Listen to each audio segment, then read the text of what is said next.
கும்பாபிஷேகத்துல கலந்துக்கிறது எவ்வளவு புண்ணியம் அப்படின்றத தெரிஞ்சுக்கணும். 12 ஆண்டுகள் கோயிலுக்கு போனா எவ்வளவு புண்ணியம் கிடைக்கும். ஒரு நாள் கூட தவறாம 12 ஆண்டுகளும் தினமும் ஆலயத்திற்கு சென்று இறைவனை வணங்கினால் என்ன புண்ணியம் கிடைக்குமோ அந்த புண்ணியம் 12 ஆண்டுகளுக்கு ஒரு முறை நடக்கக்கூடிய மகா கும்பாபிஷேகத்துல கலந்துக்கிட்டா கிடைக்கும். பாத்துக்கங்க, 12 வருடம் ஒருத்தர் உழைத்து உழைத்து உழைத்து சேமித்து 2 லட்சம் ரூபாய் பணம் சேர்த்து வச்சாரு. ஒருத்தர் என்ன பண்ணாருன்னா ஒரு நாள் திடீர்னு வெளியில போனாரு, மண்ணை தோண்டினாரு, புதையல் இருந்துச்சு, 2 லட்சம் ரூபாய் அளவில் பெருமான அளவு தங்க காசுகள் இருந்துச்சு. 12 ஆண்டுகள் சிரமப்பட்டு உழைத்து சேர்த்தது ஒரு வகை அப்படின்னா, உடனடியாக புதையல் கிடைத்தவர் எப்படி மகிழ்ச்சி அடைந்தாரோ அதுபோல 12 ஆண்டுகளுக்கு ஒரு முறை நடக்கக்கூடிய மகா கும்பாபிஷேக விழாவிலே கலந்து கொண்டு இறை அருள் பெறுவது அப்படிங்கிறது 12 ஆண்டுகள் கோயிலுக்கு போன புண்ணியத்தை நிச்சயமாக வந்து சேர்க்கும். அதுங்க இருக்கக்கூடிய பெருமான் சந்திரசேகர பெருமான் தானே, சந்திரசேகர பெருமான், சந்திரசேகர பெருமான், விநாயக பெருமான், மரகதவள்ளி. ஆமா, சந்திரசேகர பெருமான். அதுவும் இந்த கோயிலுடைய அந்த பத்திரிகையில பார்த்து, அதாவது சிவகங்கை சமஸ்தான தேவஸ்தானத்துக்கு உட்பட்ட ஆலயம் இது. ஆமாம், சிவ ஆலயங்கள்னு எடுத்துக்கிட்டோம் அப்படின்னா நிறையா இருக்குது. பாண்டிய நாட்டில் பதிகம் பாடல் பெற்ற ஸ்தலம் அப்படின்னா 14 சிவஸ்தலங்கள் இருக்குது. அதுலேயும் நம்ம ஊரில் இருந்து ரொம்ப பக்கத்துலேயே 2 கோயில் இருக்குது. ஒன்று காளையார் கோயில், எல்லாருக்குமே தெரியும். அதற்கு உண்மையான பெயர் திருக்கானப்பேர் அப்படின்னு பெயர். காளையார் கோயில் பெருமான் காளை உருவிலே காட்சி கொடுத்ததால் காளையார் கோயில்னு பேர். அடுத்து இன்னொரு ரொம்ப முக்கியமான கோயில். இந்த கோயிலுக்குன்னா பார்த்தீங்கன்னா நிறைய வரலாற்று சிறப்பு மிக்க ஆலயங்களுக்கு இன்னைக்கு மக்கள் நிறைய போறதே கிடையாது. அதில் ரொம்ப முக்கியமாக இருக்கக்கூடிய ஒரு ஆலயம், ஆதி ரத்னேஸ்வரராக இருந்து அம்பிகை ஸ்நேகவள்ளி அம்மையாராக அருள் செய்யக்கூடிய ஆலயம் அப்படின்னா இங்கிருந்து பக்கத்தில் இருக்கக்கூடிய ஆடும் யானையும் வணங்கி முக்தி பெற்ற ஸ்தலம் ஆடானை அப்படின்னு அழைக்கக்கூடிய திருவாடானை சிவஸ்தலம். திருவாடனை இன்னைக்கு நாளடைவில் மருவி திருவாடனை அப்படின்னு இருக்கு. 14 பாடல் பெற்ற சிவஸ்தலங்கள்ல திருக்கானப்பேர் அப்படின்ற காளையார் கோயிலும் உண்டு. அடுத்து திருவாடனை அப்படின்ற சிவனுடைய ஆலயமும் உண்டு. ஆக அந்த வகையில சிவகங்கை தேவஸ்தானத்துக்கு உட்பட்ட ஆலயமாக விளங்கக்கூடிய நமது ஊரிலே அமைந்திருக்கக்கூடிய சந்திரசேகர பெருமான், மரகதவள்ளி அம்மையாரினுடைய விநாயக பெருமான் தெய்வங்களினுடைய மிக சிறப்பான மகா கும்பாபிஷேக விழா அதிகாலையில் நடைபெற இருக்கு. ஆக இந்த நிகழ்வில் ரொம்ப அற்புதமான இந்த ஞான வேள்வியில் இன்று இந்த நிகழ்ச்சியில் நாடகத்தில் வந்து நடிக்கிறது அப்படிங்கிறது மிகப்பெரிய புண்ணியமாக மனசில் நினச்சிக்கிட்டு சீக்கிரமாக சென்று காவலை சிறப்பாக பார்க்கணும்.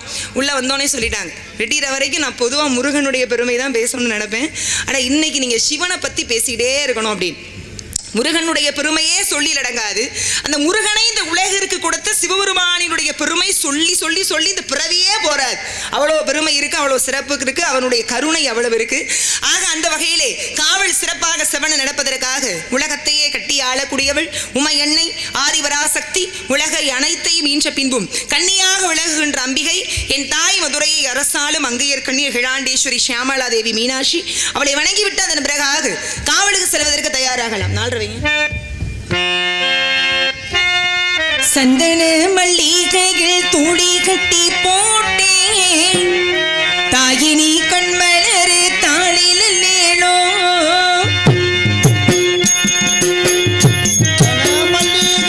தூளி கட்டி போட்டேன் தாயினி கண்மலரு தாளில் லேளோ வீப்பில வீசிக்கிட்டு பாட்டு சொல்லுறோம்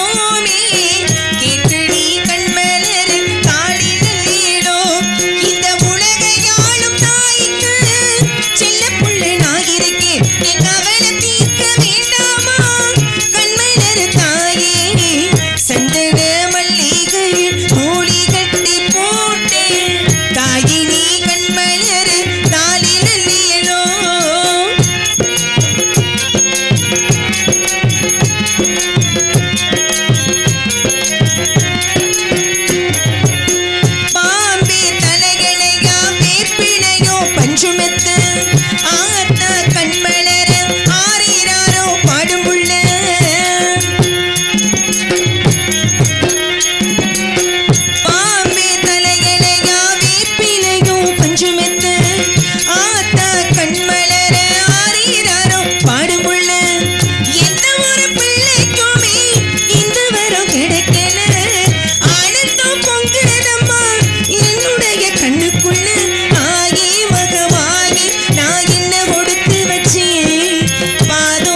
மாற்றம் இங்கு வந்ததடி ஆகி மகமாகி எந்த நெஞ்சில் தங்கிவிடு போகும் வழியாவும் எங்களின் குடையிரு சந்தன மல்லிகையில் துணி கட்டி போட்டு தாகினி கண்பயரு தாளில் நீளும் இந்த உலகையாளும் தாயிற்று செல்ல புள்ள நாயிருக்கு கவலை தீர்க்க வேண்டாமா கண்மலர் தாயே ஆகி மகமாகி நான் என்ன கொடுத்து வச்சு பாதம் திருப்பாதம் பொட்டை எடுத்து வச்சு ஆகி மகமாகி எந்த நெஞ்சில் தங்கிவிடு போகும் வழியாவும் எங்களின் குடையிரு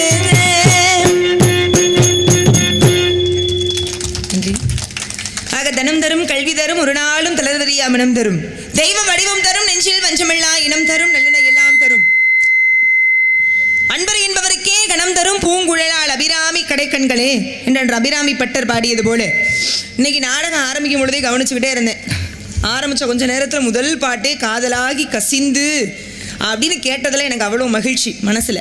சரி, அடுத்த பாட்டு என்னன்னு கேட்கறதுக்குள்ள காதலாகி கசிந்து முடிச்சுட்டு மாசில் வீணையும் மாலை மதியமும் வீசு தண்டலும் பாடிட்டார். சரி, அடுத்த பாட்டை ஆரம்பிக்கும் பொழுதே கலையாத கல்வின்னு அங்கேருந்து அபிராமி அந்தாதி ஆரம்பிச்சிட்டாரு.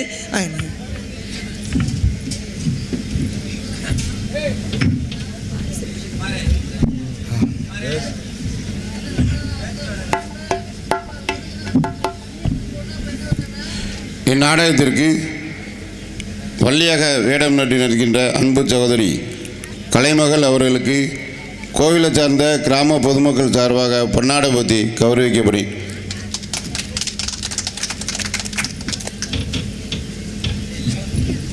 கலைஞர்கள் அனைவருக்கும் பொன்னாடை அணிவித்து கலைஞர்களை கௌரவப்படுத்திய நமது சேத்தூர் கிராமத்தார்களுக்கும் விழா குழுவினர்களுக்கும் மனமார்ந்த நன்றியை எங்களுடைய கலை குடும்பத்தின் சார்பாக தெரிவித்துக் கொள்கிறோம். நன்றி, வணக்கம் வணக்கம் வணக்கம்.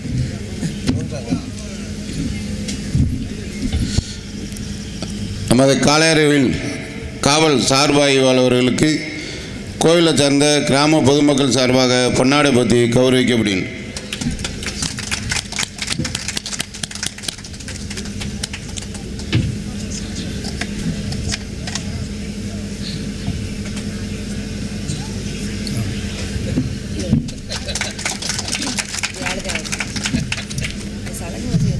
பொன்னாடை பொருத்தி கௌரவித்த சேத்தூர் கிராம பொதுமக்களுக்கு நன்றி தெரிவித்துக் கொள்கிறேன்.